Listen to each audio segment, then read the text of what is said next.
Cena, no deserto Mojave, na Califórnia, há 5 anos. Discover Houston, while you're looking at Orion, we're getting a pretty tremendous light show. We're looking at the lightning on the Earth. On September 15, 1991, American astronauts were transmitting images of Earth from the Space Shuttle Discovery when a camera captured a strange light in our atmosphere. Suddenly, the light appeared to blast into space, seemingly chased by 2 other lights. NASA dismissed the objects as ice particles that broke off the shuttle. Others call them unidentified flying objects, UFOs.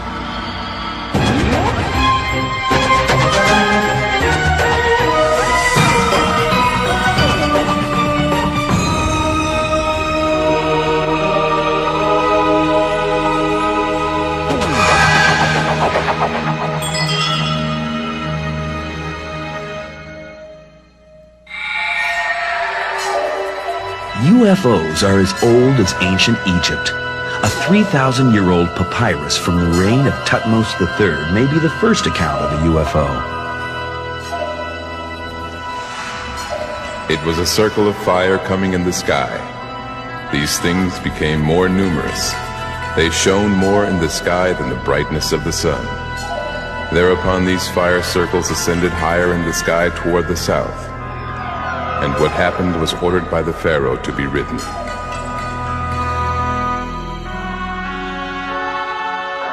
A similar circle of fire appears in the Bible in Ezekiel 1:3.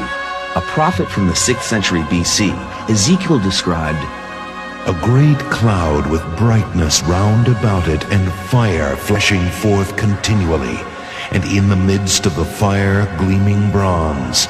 And from the midst of it came the likeness of 4 living creatures. Now as I look at the living creatures, I see a wheel upon the earth, one for each of the 4 of them, and their rims were full of eyes round about. When the living creatures rose from the earth, the wheels rose." He talks about a bronze wheel, wheel within wheels, a fire coming down, which could very easily be the corona that is so often described as associated with a disc-shaped craft. He describes seeing the smaller craft come down and land and people coming out. Later, Ezekiel says, "The Spirit lifted me up." This may well be similar to many reports we get today of experiencers or contactees being lifted through the air, up a beam of light into the craft.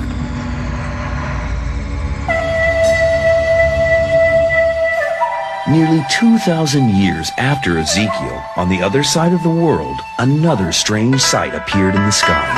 On September 12th, 1271, in Taksakanuchi, Japan, a powerful priest named Najiran is about to be beheaded by a jealous warlord. Suddenly, a moving object appears in the sky. It is shiny and round and blindingly bright. The terrified executioners run for their lives, and the priest is saved by this strange flying object.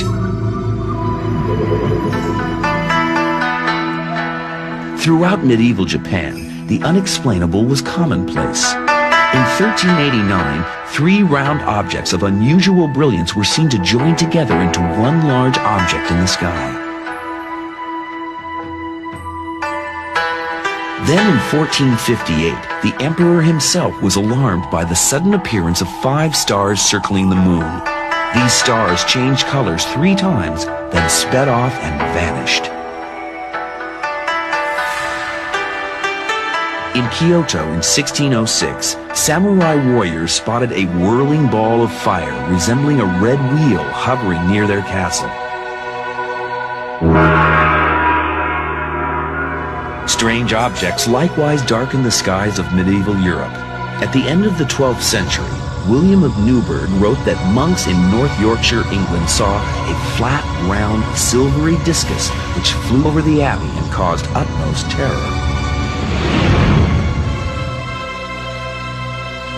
French theologian Pierre Boestuau was similarly alarmed by the apparition of December 5th, 1577. About the sun, many dark clouds appeared, such as we are wont to see during great storms. Out of these clouds have come forth reverberations resembling large, tall, and wide hats, and the earth showed itself yellow and seemed to be covered in hats, which appeared in various colors such as red, blue, green, and most of them black. It is easy for everyone to think of the meaning of this miracle, which is God wants to induce men to amend their lives and make penance. Flying hats coming out of the sky. I mean, it sounds bizarre, and ufologists read this and say, aha, these are, round spacecraft landing, More likely is these are tornadoes or cylindrical clouds. I mean, you can go out on any given day and look at clouds and say, oh, there's a dragon, and there's this, there's that, there's a hat. There's a spacecraft. And some of these things might be illuminated by lightning, backlit by the sun, to cast these sort of eerie shadows on the ground. Let's say this really weird-looking cloud that looks kind of like a UFO. 400 or 500 years ago, somebody might think, oh, it's this weird thing. It's a landing craft of some kind. But we would look at it and say, well, it's a cloud that just looks like something we're seeing, but it's just a cloud. The late 19th century, like medieval Europe, was a time of miracles, of new marvels like the telephone and the automobile. But invention led to fabrication. Thousands of Americans across the country reported seeing an object that did not yet exist, an airship. In April 1897, the Chicago Times-Herald published an account of an airship sighting by Robert Lowen of Evanston, Illinois. Through field glasses, Lowen saw 4 lights, green and white, some distance apart and moving in unison in the sky. Several other people observed a similar craft. The body of the night flyer was about 70 feet in length, of slender proportion and fragile construction. To this body were attached a movable headlight and other lights. That same month, the Chicago Record reported that a great black airship was seen by 10,000 people in Kansas City. The object appeared very swiftly, then hovered over the city for 10 minutes. After flashing green, blue, and white lights, it shot off into space.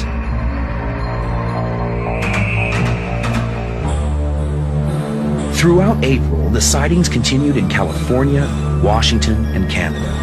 Then the stories and the airships vanished, until 6 years later, when the Wright brothers took to the sky at Kitty Hawk, and the public's imagination took wing as well.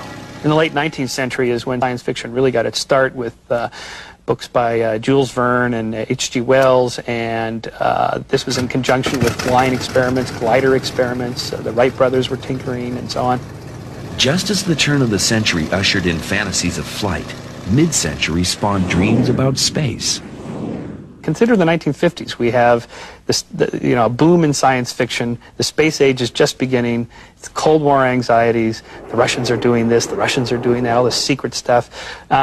It's not surprising that people started seeing spacecraft. After all, we were building spacecraft by the early 1960s, and so if it's possible to do it, why isn't it certain that it's already happening, at least in somebody's mind? On June 24th, 1947, unidentified flying objects were finally identified, at least by name. A civilian pilot named Kenneth Arnold was searching for a marine transport plane that had crashed in the Cascade Mountain in Washington. Near Mount Rainier, he saw a blinding flash out the side window, then another. He located the source. 9 gleaming objects flying in 2 parallel rows at fantastic speed. The whole world would remember the way he described them. He said they sort of skip and skim the way a saucer skips over water. Arnold's story of flying saucers alarmed the U.S. Air Force.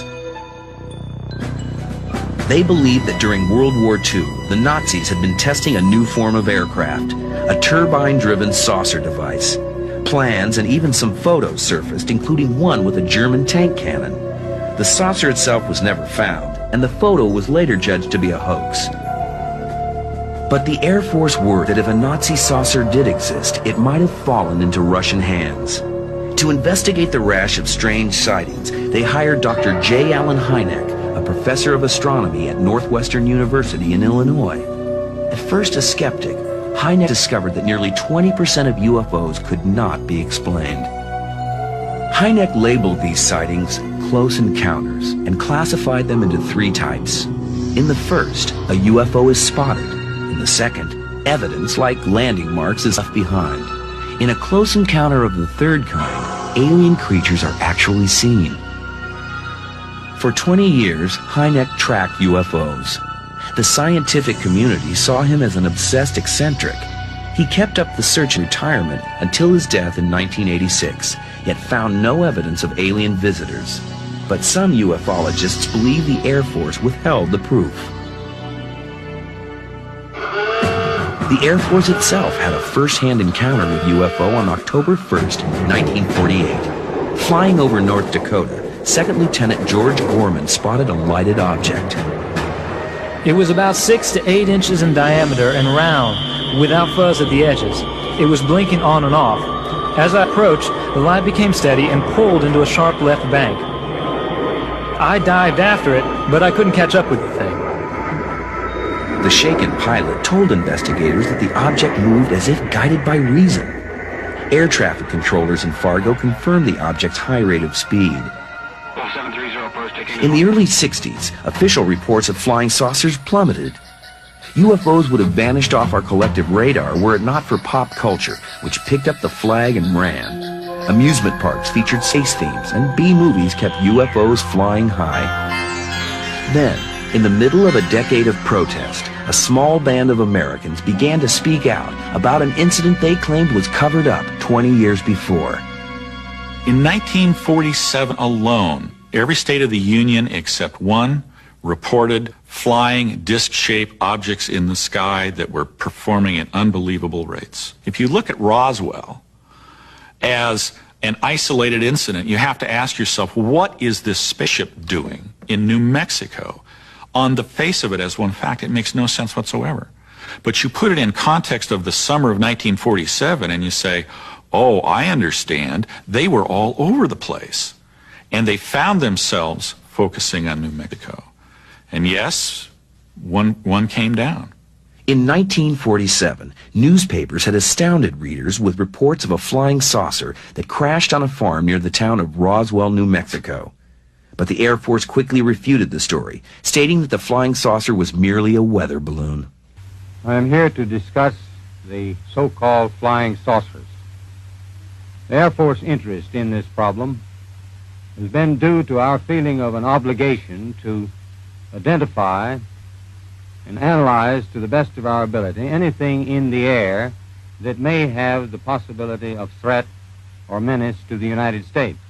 In the 1960s, a number of people who were first-hand witnesses to not the crash, but to the subsequent follow-up of the military's involvement and their attempt to stop any information coming out of that area started coming forward. Credible witnesses who actually handled material, saw material, or were part of the actual examination and subsequent, perhaps, disposal of the bodies that were recovered. The legend of the Roswell saucer and the alien bodies has grown over the years, until now it has become an icon for the supposed government cover-up of the existence of UFOs. Russ Estes is a documentary producer who has studied the Roswell crash. The incident at Roswell, New Mexico is probably our best possible scenario for alien contact because of the number of witnesses involved, the reports of debris, the type of debris, the amount of cover-up that has most obviously taken place over the years. It keeps drawing us back to Roswell 50 years later saying, you know, this is the one that requires the hardest look. A native of Roswell, Frankie Rowe remembers her father's account of the crash. He was so excited he couldn't hardly talk. He told us that they had gotten a call that morning. They thought they were going to go out to a plane crash. And when they got out there, what it actually was the crash of a flying saucer. And he said that when they arrived, there was one little person that was still walking around outside of the craft, and two that they knew were dead because they had already been covered over and wrapped up in what he called body bags. They all knew the sadness. They could feel the sadness that this little person had over losing the companions. And the person told them that they couldn't help in any way. So they had only been there just a few minutes when the military arrived. And after the military got there, they chased them away. The problem now is that it's half a century old. And we're left with this question as well, how good the memory is, how much is being distorted, how much are we leading the memory, and there's no way to really tell at this point what's totally objective, what's subjective, except the few people who were directly threatened by the military and told that if they divulged what they had heard or what they had seen, their bodies would be found, or their bleached bones would be found decades later under the sands in New Mexico. Something happened at Roswell. Best guess that we have found was contact by an alien craft. If someone were looking at us, looking for a signal, in 1945, 100 miles from Roswell, a signal was set off. It was called the atomic bomb. After that, the only place in the world where rockets were being launched into space was right outside of Roswell. Atomic testing continued right outside of Roswell. The only nuclear strike base in the world was at Roswell. Beacons, lots of beacons. So consequently, there's the place to look. According to some locals, the Roswell saucer and the bodies of its alien occupants were taken to a top-secret Air Force base near Groom Lake, Nevada, known only as Area 51. The Air Force has never confirmed the existence of this base, but it's famous nonetheless. Enthusiasts line distant peaks to catch glimpses of unusual aircraft performing UFO-like maneuvers. A bright object is being spotted right there. Suddenly. There have been rumors for more than 20 years that the government has acquired either partially destroyed or intact UFOs that have either been captured or given to us through some mechanism. There have been a lot of unusual aeroforms seen, videotaped, photographed in the area that display behavioral characteristics, meaning flight dynamics, which are highly atypical of fixed-wing or rotorcraft, producing high-G maneuvers and sudden shifts in directional attitude that aircraft we know of today cannot duplicate. We don't have any hardware, we don't have any software, we don't have any bodies, so we're left with the question is, it's open for conjecture, speculation, and until something more substantial comes forward, there's not much we can do about it. Something substantial may have already emerged. In the spring of 1961, Robert Dean saw something unearthly in the sky. And it was out about 6:30, 7 o'clock in the morning on the West Range, and we were out there because Republic or one of the aircraft companies was preparing to launch a radio-controlled drone. Just about 7:30, I believe it was, somebody started pointing over a little farther to the west. We all turned our head. We looked over there and we saw an absolutely beautiful, what I remember as a metallic object, 200 yards away, roughly 100 feet above the ground. And it was sitting there, motionless, silent. But it was so streamlined and so aerodynamically shaped and so beautiful, and it was reflecting the morning sun. The object made no sound. Neither did the men watching. We were all standing there with our mouths hanging open. The object began to bob a little more, and then all of a sudden it began to move away. And then, at an incredible rate of speed, it rose and flew out of sight. And then, of course, all of us being in the military, either military or civilian, we were sworn to secrecy. Most of us who were present that day assumed we had seen a high-tech U.S. Air Force or Army piece of technology up there. The fact that we were sworn to secrecy, the fact that we were all debriefed thoroughly, I was not to realize until later what we had really seen that morning. It was a UFO. The ultimate UFO encounter was played out in the 70s on the movie screen. Though a commercial success, Close Encounters of the Third Kind didn't get us any closer to the truth. Interest in UFOs actually waned, mainly because of the lack of any evidence. Then, about a decade later, a sky full of evidence fell upon us. In 1987, a Swiss farmer named Billy Meyer released dozens of photos he claimed to have taken of UFOs. What's more, Meyer claimed dozens of contacts with extraterrestrials. A research team of UFO enthusiasts from the U.S. visited Meyer and interviewed him. A person who came out of the disc. Person came out? Yeah. And when the person came out of the left side of the trees there, I have seen that it is a woman. And you sat here and talked to her? Yeah, then we was talking here for about 1 hour or 1 hour and a quarter, something like that. Did she give you a name? What did you call her? Yeah, she told me her name is Semyase. Semyase? Yeah. Unfortunately, this case has become intensely tangled up. For one thing, many people tried to figure out how Billy took the pictures, and so they made models of their own. And they pictures faked or representations of the saucers were put in Billy's hands and were part of his collection. Investigators would come to the farm, find these pictures among the, quote, valid Billy Meyer pictures, walk away with them, do the science, find the string, determine that one Billy Meyer picture is a hoax, and hence all of Billy Meyer's pictures are a hoax. And this logic doesn't necessarily hold. What you're looking for is the one Billy Meyer picture that you can prove is not a hoax. But we can tell you that this photo is of a craft as big as Billy said it was, as far away from the camera as Billy said it was, with no apparent means of aerodynamic support, and of a solid object of some material and not a photographic fake. The same year Meyer was shooting his film, a home builder named Ed Walters captured these images over a span of 6 months in the town of Gulf Breeze near Pensacola, Florida. Dr. Bruce Maccabee, an optical physicist formerly with the Office of Naval Intelligence, has analyzed Ed Walters' photographs and videotape. The most important thing about Ed's July 21st video is the presence of a shadow of the UFO on the trees, the tree line on the other side of Santa Rosa Sound.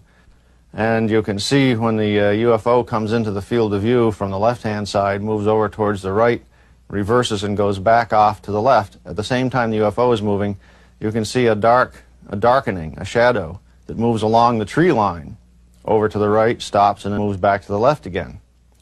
And that is something that I don't think anyone has ever captured on video before. It's his analysis, and it's been heavily criticized by others in the field because some of it doesn't add up, some of it does add up. They think it was models, and unfortunately models were found in Ed Walters' old house that generically conformed to the shape of some of the vehicles that were photographed. So here we go again with another case that could be, couldn't be, maybe.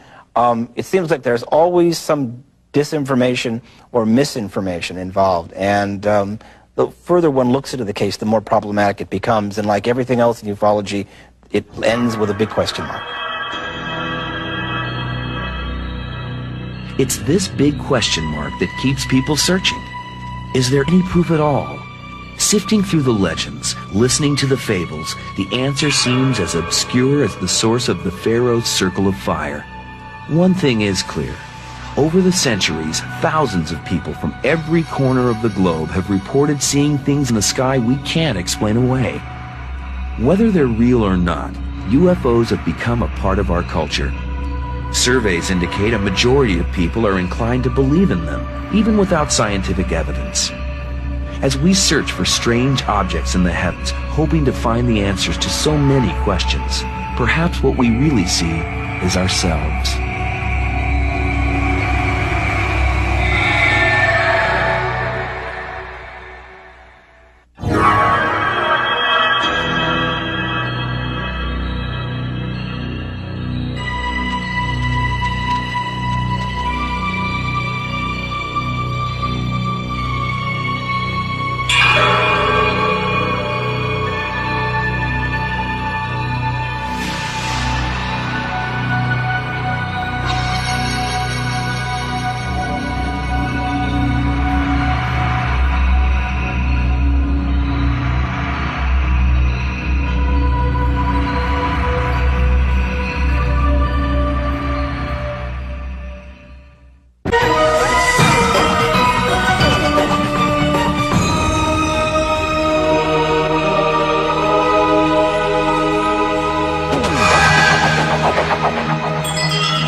UFOs are as old as ancient Egypt. A 3,000-year-old papyrus from the reign of Thutmose III may be the first account of a UFO. It was a circle of fire coming in the sky. These things became more numerous. They shone more in the sky than the brightness of the sun. Thereupon these fire circles ascended higher in the sky. Cena no deserto Mojave, na Califórnia, há 5 anos. Discover Houston, while you're looking at Orion, we're getting a pretty tremendous light show. We're looking at the lightning on the Earth. On September 15, 1991, American astronauts were transmitting images of Earth from the Space Shuttle Discovery when a camera captured a strange light in our atmosphere. Suddenly, the light appeared to blast into space, seemingly chased by 2 other lights. NASA dismissed the objects as ice particles that broke off the shuttle. Others call them unidentified flying objects, UFOs.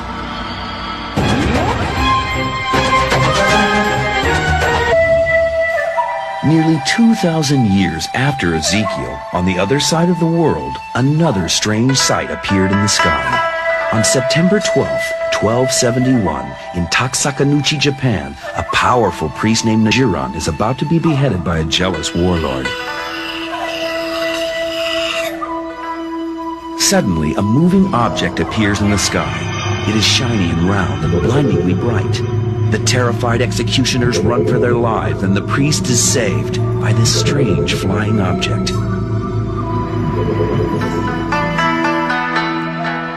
Throughout medieval Japan, the unexplainable was commonplace. In 1389, 3 toward the south, and what happened was ordered by the pharaoh to be written.